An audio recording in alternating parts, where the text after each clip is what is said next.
Assalamualaikum, selamat pagi. Selamat kembali ke sekolah. Jadi hari ini kita teruskan pembelajaran kita dalam pendidikan jasmani untuk murid tahun 4. Baiklah, tajuk kita hari ini adalah berkaitan dengan halangan mencabar. Okey, halangan mencabar awak boleh rujuk buku teks muka surat 40 dan juga muka surat 41. Okey, apa itu halangan mencabar?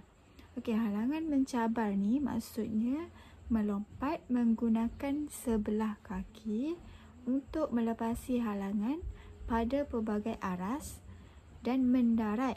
Mendarat memerlukan kemahiran asas seperti melonjak dan melayangkan badan. Okey. Apa yang dimaksudkan kat situ adalah awak macam mana kita hendak melakukan lompatan. Okey, lompatan tu yang macam mana? Lompatan tu macam awak tengok dalam suatu pertandingan lompat tinggi. Tahu kan? Lompat tinggi tu. Okey, lompat tinggi tu. Lompat tinggi adalah suatu halangan. Okey, kenapa dia sebagai halangan? Sebab ada palang. Okey, di mana palang tu pelbagai aras. Apa maksud pelbagai aras? Pelbagai aras maksudnya dalam permainan lompat tinggi, awak akan ada tahap ketinggian berbeza. Sama ada rendah, sederhana, tinggi ataupun ada ikut bacaan ataupun ukuran yang tertentu. Okey, dalam kemahiran melompat ataupun kita aplikasikan dalam aktiviti lompat tinggi, awak akan melompat. Okey, melompat ni ada pelbagai gaya. Boleh tengok gaya-gaya lompatan yang dibuat oleh para atlet dalam permainan ataupun pertandingan lompat tinggi. Okey, lompat tinggi memerlukan ataupun lebih sesuai kepada orang ataupun atlet yang mempunyai bentuk fizikal badan yang kurus dan tinggi. Maksudnya kurus itu adalah fit, tidak terlalu obes, tidak dalam kategori obes, tetapi tubuh badan yang sihat dan juga mempunyai ketinggian yang tinggilah, maksudnya tinggi. Apabila tinggi memudahkan seseorang itu untuk melompat. Okey, melompat ni akan ada 3 fasa. Yang pertama kita membuat lonjakan. Yang kedua melayang. Dan yang ketiga adalah mendarat. Okey, yang pertama adalah lonjakan. Lonjakan ni maksudnya take off. Take off ni permulaan. Macam mana jarak ataupun lonjakan yang awak buat sebagai permulaan untuk melepasi palang. Okey. Untuk melepasi palang, kita kena buat lonjakan. Lonjakan untuk melepasi tahap ataupun ketinggian yang dibuat. Okey, semasa membuat lonjakan, disediakan tilam.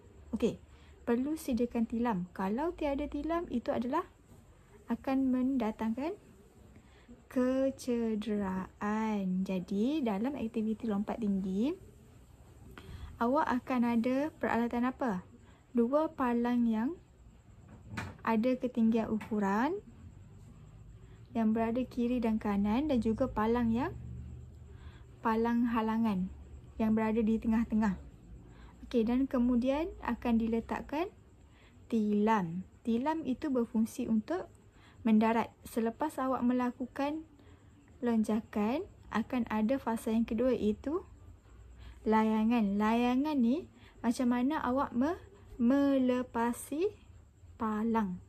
Okey, melepasi palang, awak kena melembutkan badan. Melembutkan badan untuk melepasi palang agar tidak kena. Kalau kena, palang tu jatuh. Maksudnya awak akan kalah. Jadi, seorang yang masuk dalam pertandingan lompat tinggi, dia perlu ada kelembutan untuk melayangkan badan dia.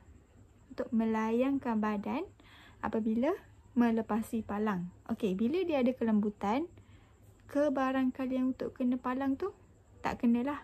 Jadi dia akan mendarat atas tilam dengan selamat. Okey, di situ cikgu bagi tahu ada 3 fasa. Yang pertama take off ataupun kita membuat lonjakan. Kedua ada layangan dan yang ketiga adalah mendarat. Okey, yang ketiga tu adalah fasa terakhir yang mana kita mendarat ataupun rebah ataupun jatuh di atas tilam. Okey, itu cikgu bagi tahu kalau dalam aktiviti ataupun pertandingan lompat tinggi. Okey, berbalik kepada buku teks. Seperti yang dalam buku teks juga tunjukkan berkaitan dengan lompat tinggi. Tapi dia menggunakan palang dan juga kon. Okey, yang berwarna biru itu adalah tilam. Okey. Sekiranya tiada tilam, apa yang berlaku? Okey, sekiranya tiada tilam boleh menyebabkan awak patah tangan yang mana mendatangkan kecederaan. Patah tangan ataupun patah kaki, tercedera, luka, itu adalah membahayakan. Jadi aspek keselamatan di sini perlu memakai pakaian yang sesuai untuk aktiviti melompat tinggi. Pakai pakaian bersukan, kasut tertutup, dan juga dalam aktiviti ini kita sediakan tilam untuk mendarat agar tidak berlaku kecederaan. Okey. Apabila kita mendarat dengan menggunakan sebelah kaki. Okey, sebelah kaki tu adalah kaki dominan. Yang mana kaki kita yang kuat, yang lebih kuat. Macam mana nak tahu dominan? Okey. Awak menulis kiri ke kanan? Okey, kalau menulis kanan maksudnya awak lebih dominan kanan. Okey, macam kaki sama je. Jadi yang dominan akan mendarat dahulu menggunakan sebelah kaki. Apabila melepasi halangan. Halangan awak tak boleh terus pergi kepada halangan tinggi. Kita perlu ada praktik ataupun kita buat latihan daripada rendah makin tinggi, makin tinggi, makin tinggi. Okey, bila kita buat kerap latihan, kita akan lebih yakin dan dapat melepasi halangan dengan berjaya. Okey. Apabila mendarat, dia kata saya perlu mendarat dengan menggunakan bahagian belakang badan. Okey, bahagian belakang badan untuk menyokong badan apabila kita membuat daratan. Jangan tiba-tiba awak mendarat dengan tangan ataupun mula mendarat hanya dengan kepala. Okey, itu boleh mendatangkan kecederaan. Jadi, apabila sekiranya awak hendak lompat pada halangan yang rendah sahaja, awak boleh menggunakan kaki. Awak boleh mendarat dengan kaki, iaitu sebelah kaki. Okey, apabila menggunakan halangan ataupun jarak palang yang lebih tinggi ataupun dah naik, lebih tinggi, awak perlu mendarat dengan menggunakan badan. Okey, belakang badan awak akan menyokong daratan yang awak buat.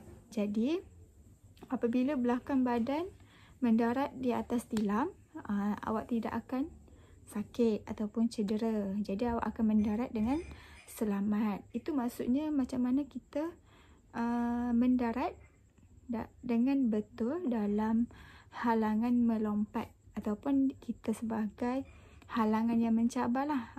Sebab lompat tinggi ni adalah suatu aktiviti yang agak mencabar. Okey, itu saja. Harap awak semua faham. Penerangan cikgu, sekiranya ada soalan boleh ajukan. Terima kasih.